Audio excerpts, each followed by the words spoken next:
দেখুন, একটা কথা বলি, পুলিশ তখনই অ্যাকশন নিতে পারে বা স্টেপ নিতে পারে যখন পুলিশের কাছে কমপ্লেন আসে।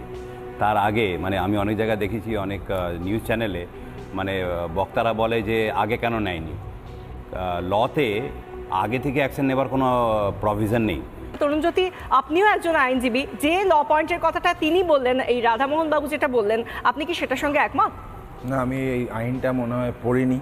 যাই হোক, আমাদের রাধামোহন দা হচ্ছে আইনজীবী, সাথে একটা তৃণমূল ট্যাগ লেগেছে, তো উনি আইনজীবী ব্যাপারটা মনে হয় সাইডে রেখে দিয়েছেন একটু। কগনিজেবল অফেন্স হলে police can take suo motu step, সেখানে এফআইআর লাগে না। পুলিশের কোনো একটা এসআই বা এএসআই বা কোনো ইন্সপেক্টর তার তিনি কমপ্লেন লজ করে স্টেপ নিতে পারেন। এটা হচ্ছে ক্লিয়ার আইন। এবার পশ্চিমবঙ্গের ক্ষেত্রে পশ্চিমবঙ্গের ক্ষেত্রে অন্য আইন আছে কিনা আমি জানি না। যদি থাকে আগে তো স্টেপ নিতে পারবে না, এটা ক্রাইম নয়। না না, ক্রাইম হতে হবে, আমি সেটাই তো বললাম। আমার ক্রাইম ছিল, মানুষ ক্রাইম হতে হবে, এটা কগনিজেবল অফেন্স, কথা আছে না, মারা হচ্ছে সেখানে। আমি বললাম না, এই পশ্চিমবঙ্গের বিশেষ আইনটা আমার পড়া নেই, পশ্চিমবঙ্গের বিশেষ আইনটা আমার পড়া নেই দাদা। আইনের একটা কপি আমাকে দিলে আমি আনন্দিত হব। মমতা বন্দ্যোপাধ্যায়ের লেখা একটা আইনের কপি যদি আমরা পাই, আমরা সেটাই পড়বো। আমরা কেন আগেকার আইপিসি, সিআরপিসি বা বর্তমানে ন্যায় সংহিতা এগুলো পড়ার দরকার কি আছে? মমতা বন্দ্যোপাধ্যায় লেখা আইন আছে, পশ্চিমবঙ্গের নিজস্ব সংবিধান আছে, পশ্চিমবঙ্গে আইন প্রক্রিয়া সম্পূর্ণ ভিন্ন জন্ম। আসলে বিশাখা, তোমার দোষটা কি জানো তো?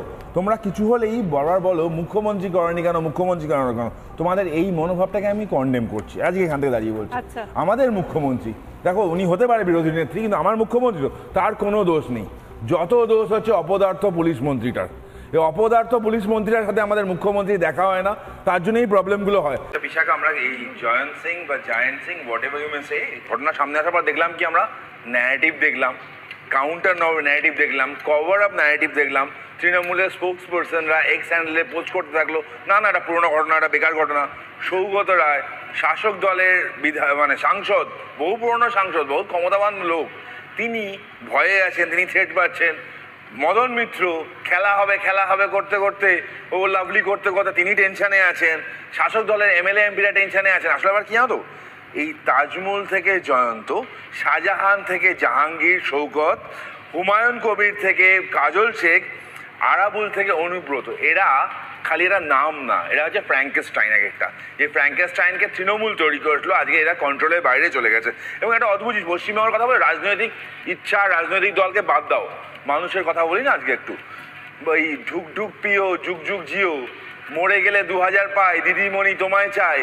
দিদিমণি তো দিচ্ছে মরে যাওয়ার পর 2000 টাকা, তাহলে বেঁচে থেকে লাভটা কি আছে? লক্ষ্মীর ভান্ডারে টাকা তো আসছে, আমার ছেলে মেয়ের চাকরি হওয়ার কি দরকার আছে?